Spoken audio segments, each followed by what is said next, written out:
كيف كانت أوضاع أوروبا خلال العصر الوسيط؟ عرفت تدهوراً في جميع الميادين. بماذا تعرف العصور الوسطى؟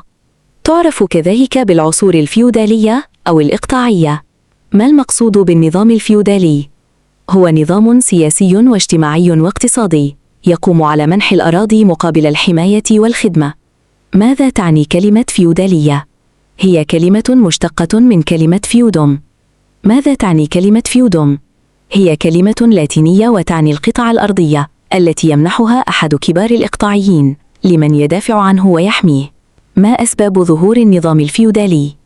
ضعف السلطة الملكية، انعدام الأمن، انتشار الطاعون والمجاعة، وهجمات الشعوب المتبربرة. مما يتكون المجتمع الفيودالي؟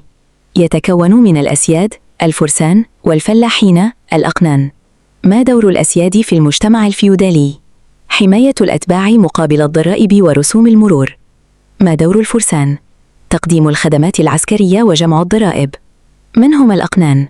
فلاحون يعملون في أراضي الأسياد وكانوا خاضعين لهم. ماذا كان يقدم الأسياد للملك؟ الخدمة، المناصرة، الهدايا والتعويضات. ماذا كان يمنح الملك للأسياد؟ الإقطاعيات والامتيازات الفيودالية. ماذا نقصد بالامتيازات الفيودالية؟ هي تسهيلات وحقوق منحها الملك للأسياد، مثل الضرائب وحق القضاء. كيف أصبحت الامتيازات الفيودالية؟ أصبحت وراثية بقانون تحويل الفيودوم.